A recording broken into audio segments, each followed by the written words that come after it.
Halo teman-teman, balik lagi sama aku Jasmine di Belajar di Pintarnya, di mana kamu bisa mengasah keterampilan-keterampilan atau skill-skill baru dari video-video singkat ini. Oke, jadi sebelumnya aku udah bahas beberapa hal tentang konten marketing, cara membuat konten yang baik, dan juga tipe-tipenya. Dan sekarang aku bakal lanjutin topiknya, yaitu lebih ke gimana sih strategi membuat konten gitu. Oke, langsung aja tanpa basa-basi. Di sini aku udah punya 6 hal untuk strategi membuat konten gitu. Yang pertama adalah kamu harus bisa nentuin dulu nih tujuan konten kamu gitu. Jadi untuk kamu bisa bertanya apakah tujuan kamu membuat konten itu apakah untuk menginformasikan produk atau layanan kalian, atau untuk mengedukasi audiens, atau sekedar hanya untuk hiburan gitu. Jadi ini juga kita harus define ya, harus bisa kita tentukan di awal tujuan konten kita itu ingin seperti apa, mau mau apa gitu tujuannya. Terus yang kedua ini adalah memahami persona audiens kamu atau audiens persona. Jadi singkatnya audiens persona ini adalah apa ya, kayak info-info mengenai si audiens kamu gitu. Karena kan audiens kamu orangnya tuh kayak apa ya, isinya tuh kayak audiens kamu tuh orangnya kayak gimana, mereka itu tertarik dengan apa, mereka follow accountnya seperti apa, dan perilaku audiens kamu tuh seperti apa, dan mungkin social economic status mereka tuh kayak gimana gitu. Ini kita harus coba jabarin juga, nggak usah bikin yang ribet-ribet, yang sederhana-sederhana dulu juga nggak apa-apa. Seenggaknya kita udah paham nih, oh audiens kita gambaran kasarnya seperti ini gitu. Terus yang ketiga, ini adalah tentukan jenis konten yang akan kalian buat gitu. Jadi ini sesuai sama di video sebelumnya, yaitu jenis-jenis konten yang aku udah bahas tadi. Apakah ini tipenya edukatif, informatif, engaging, atau testimonial, atau seperti apa gitu.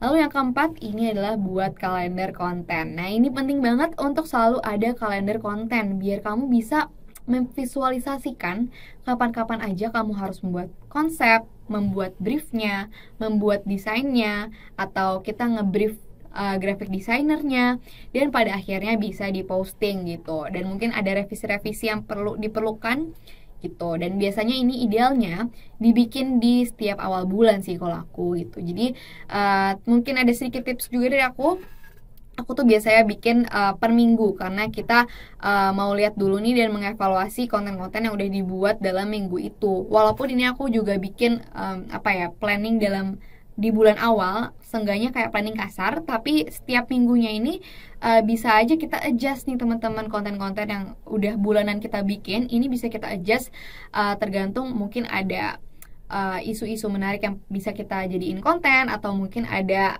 berita apa nih yang lagi hangat-hangatnya, dan mungkin ada tren apa nih di minggu itu yang bisa kita fleksibel kita buat juga di minggu itu gitu. Jadi biar di minggu depannya tuh kita bisa come up dengan konsep konten berdasarkan evaluasi di minggu sebelumnya juga gitu. Terus yang kelima ini adalah memutuskan saluran promosi konten atau promotion channel gitu ya. Mungkin kayak channel-channel apa aja sih yang mau dipakai, karena kan channel sosmed itu ada banyak ya teman-teman. Ada Instagram, ada TikTok, ada Twitter, YouTube, ada Facebook, dan lain sebagainya. Dan kita harus mutusin nih konten kita itu mau dipromosikan di channel yang mana gitu. Dan yang terakhir, ini yang gak kalah penting juga adalah ukur dan analisis konten kamu. Jadi selalu ukur dan analisis konten-konten yang udah kamu bikin, dan kamu bisa lihat mana sih konten yang bekerja dan mana konten yang nggak begitu performing gitu. Jadi mana yang menerima engagement dan reach paling tinggi, dan paling rendah itu tuh yang mana gitu. Jadi kita bisa ada gambaran nih, oh untuk kedepannya berdasarkan data dari evaluasi sebelumnya kita bisa bikin konten yang mungkin serupa, atau kita harus cari konten-konten yang lain, atau kita harus brainstorming konten yang lain juga gitu. Jadi itu sih tadi mungkin aku kalau dari aku sendiri biasanya ngelihat dari reach sama engagementnya. Jadi reach itu teman-teman, seberapa banyak konten kamu menjangkau orang-orang gitu. Jadi seberapa banyak juga konten kamu tuh dilihat sama orang-orang gitu. Dan juga kalau engagement itu yang udah aku bilang tadi, engagement itu adalah gabungan dari likes, comment, save, share, apalagi tuh ada banyak deh, pokoknya setiap channel tuh beda-beda buttonnya kan ya untuk bisa engage sama konten tersebut gitu. Jadi untuk selanjutnya bisa jadi bahan pertimbangan untuk bikin konten. Oke, lanjut. Di sini juga ada strategi yang lebih ini ya, lebih komprehensif. Mungkin bisa ngelihat juga dari objektif bisnis kalian ya, atau kalian yang pengen menjadi social media analyst, atau kalian bekerja jadi di sebuah perusahaan dan ternyata perusahaan tersebut butuh orang social media gitu. Ya kita bisa lihat dulu nih dari tujuan bisnis kita, atau untuk kalian yang punya brand juga bisa dipakai nih.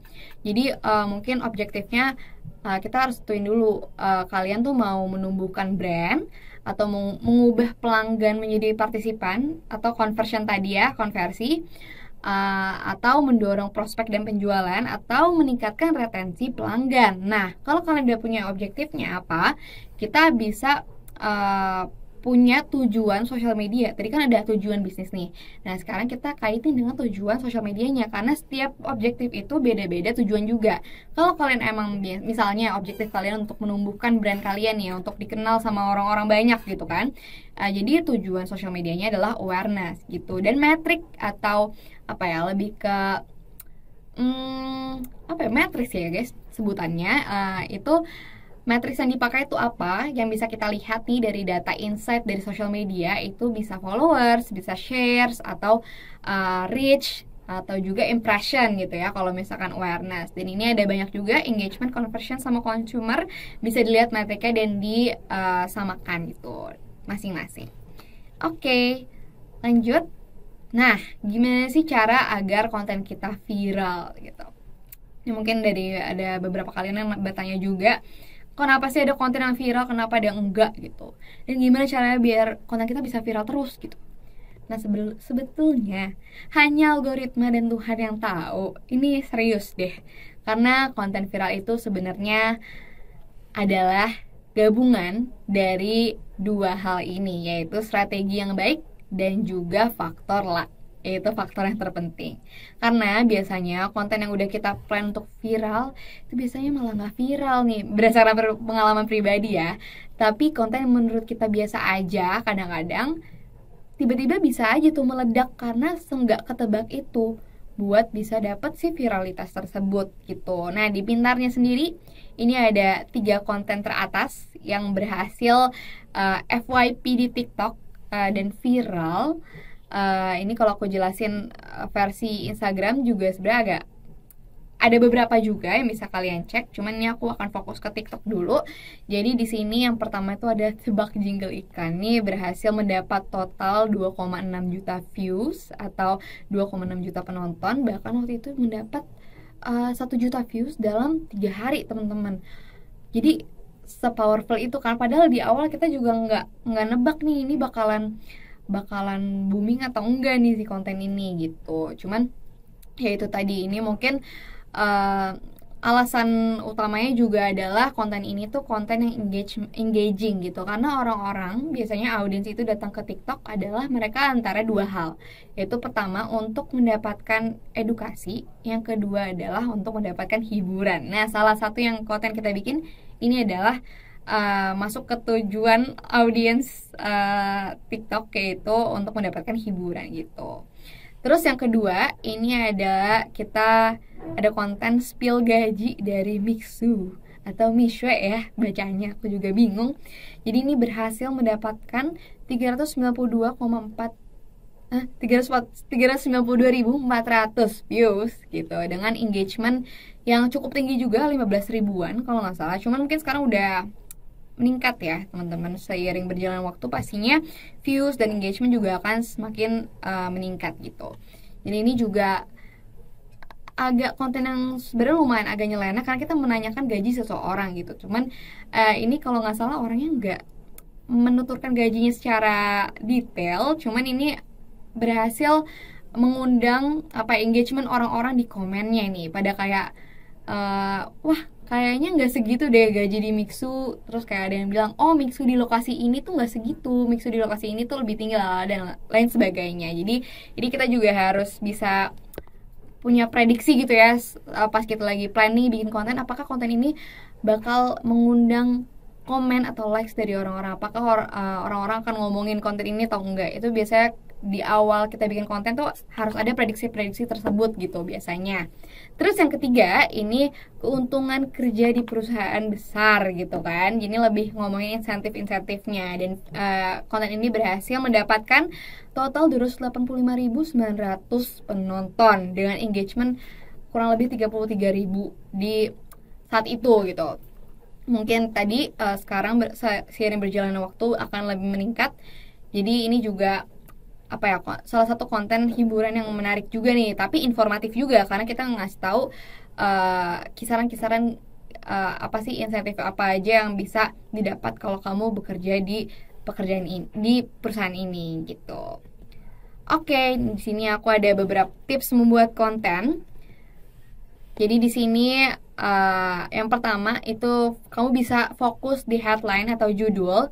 Jadi waktu itu ada penelitian yang ngasih tahu kalau keberhasilan konten kalian itu akan tergantung pada 5 detik pertama. Dan ini bisa disiasati dengan kasih clickbait seperti contohnya ini.